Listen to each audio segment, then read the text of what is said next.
you were about to embark on a long distance relationship and you had an implicit understanding that you wouldn't see other people versus an explicit, you know, the implicit can lead to a lot more messiness down the road, is kind of what you're saying, right? Yeah.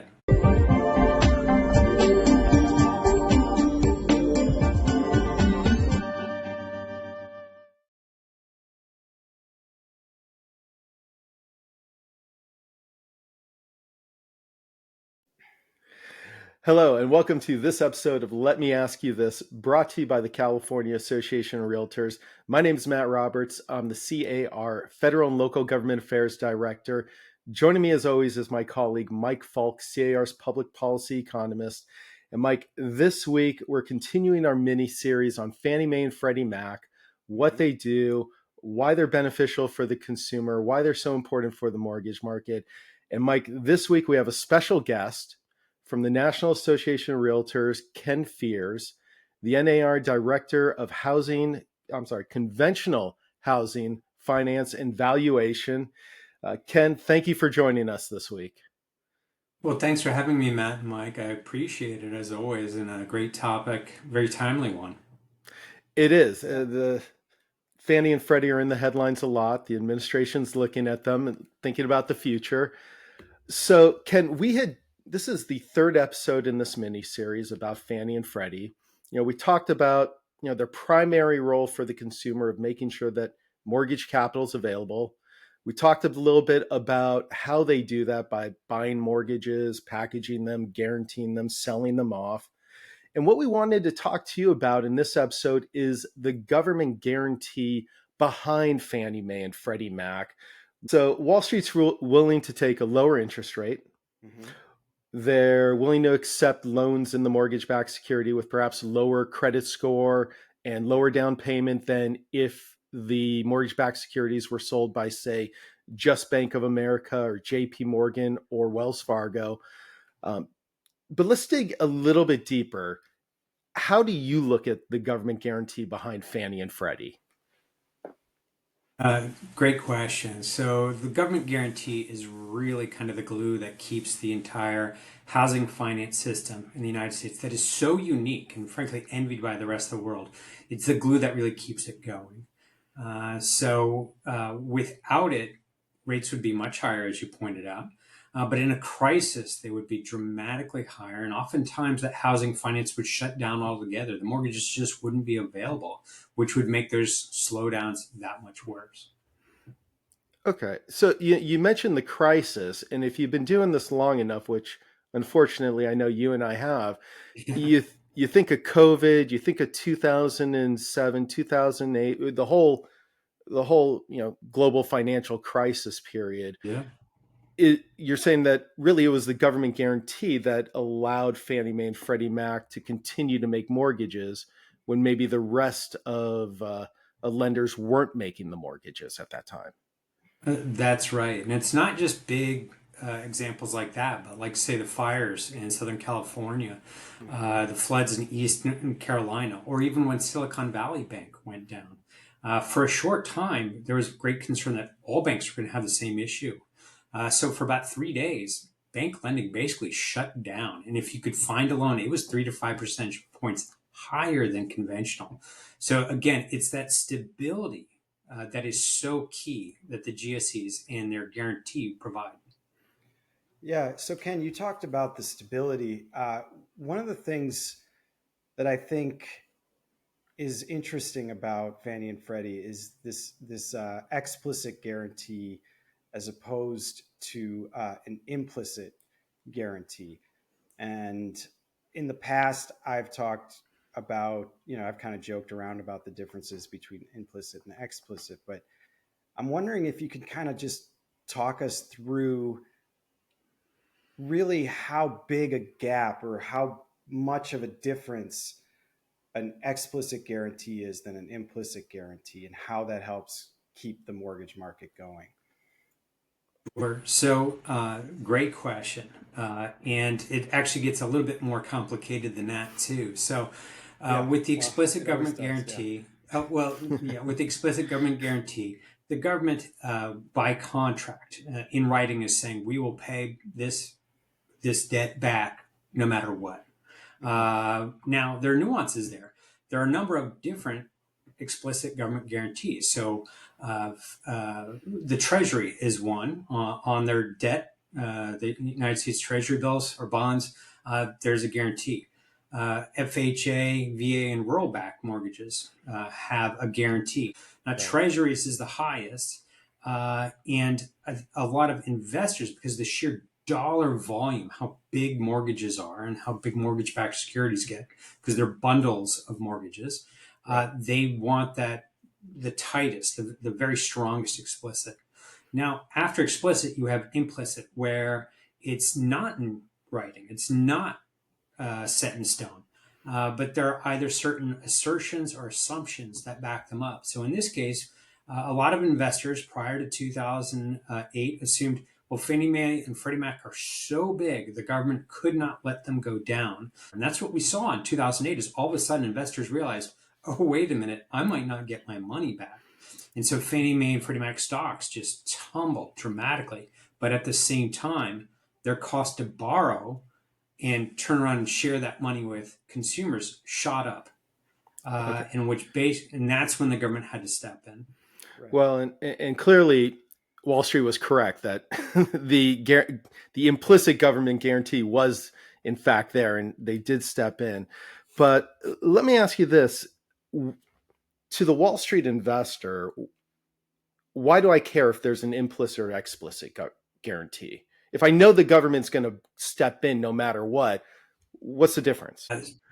So there are two things. One, the prior or other prior administrations have questioned whether they want an explicit government guarantee at all, or that they want the GSEs to be able to fail. So that's one thing that has created some consternation among investors for why an explicit might be preferable to an implicit. The other thing is that it may end up putting them in litigation to get that money back, or it may take a long time for the government to finally act and get in, and that period of potentially losing money or losing business while they're holding on to assets or investments that are going down, that's lost money to them. So all that makes sense.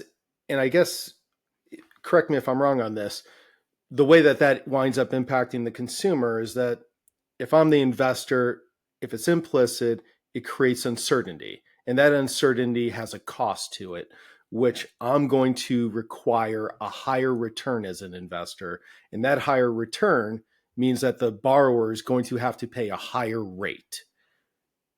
Correct? Yeah, that's exactly right. That's Okay. exactly right. And so the explicit's going to be cheaper than the implicit. The implicit's going to cost a little more because there's risk. Okay.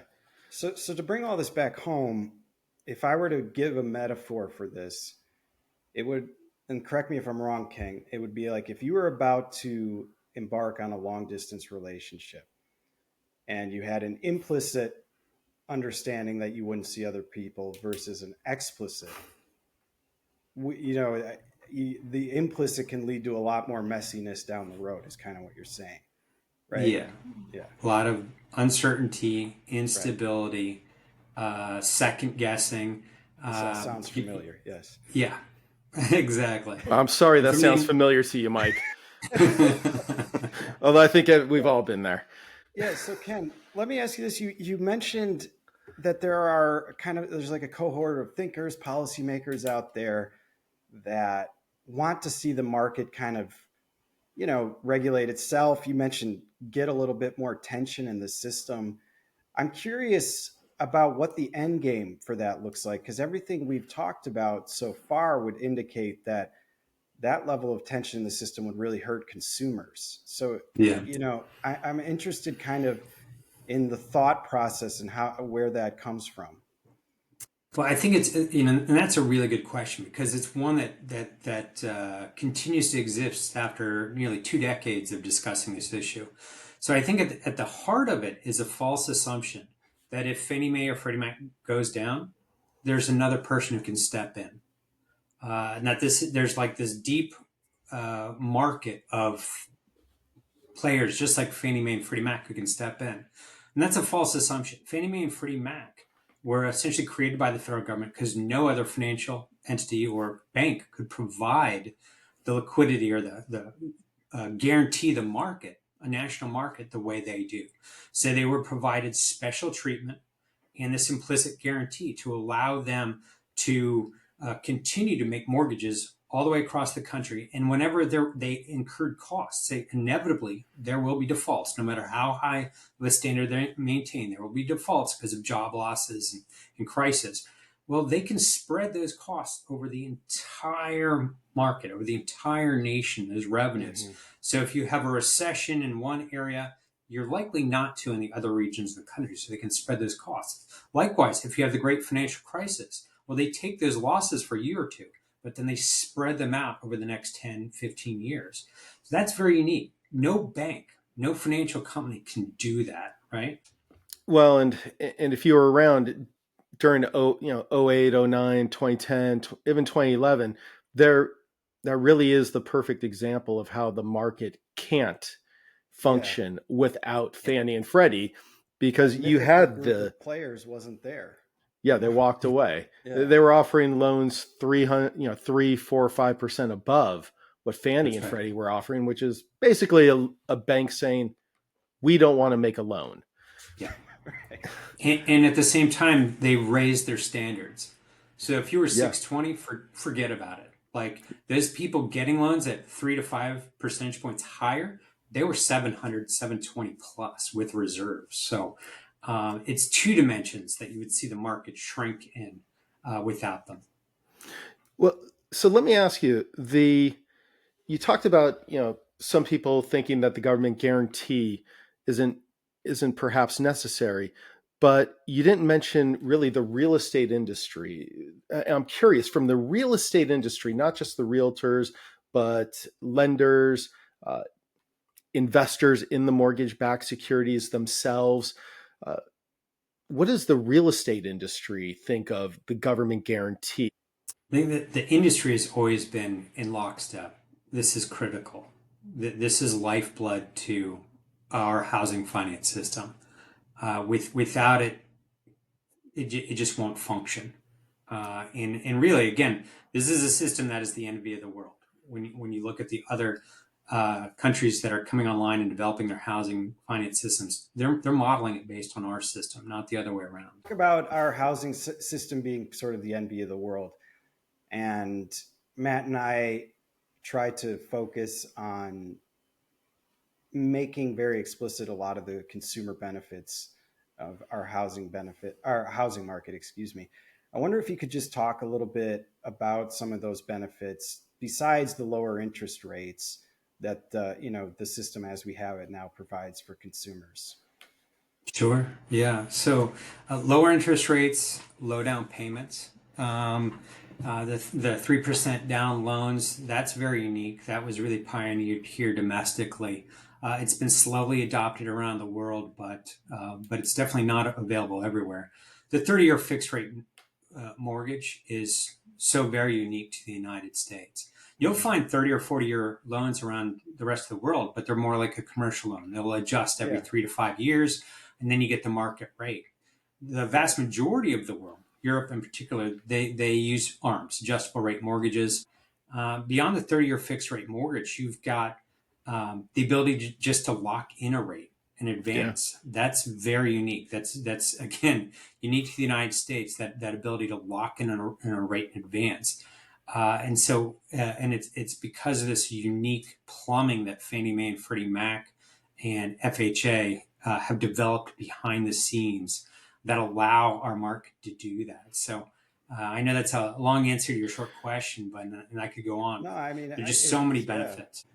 Yeah, and I think that really goes to the heart of the misconception behind the government guarantee. I think a lot of people assume that, well, why are we giving this government guarantee to Fannie and Freddie? We're just benefiting Fannie and Freddie, or we're benefiting Wall Street. Well, no, actually, the benefit directly helps the home buyer. To your points, Ken, with the lower down payment options, a wider credit box, rate locks, 30-year fixed rate mortgage. It is the consumer that's directly benefiting from the government guarantee. Yeah, absolutely. The government, the buyer has a stable home purchase, and they can spend money. It comes right back into the economy. Mhm.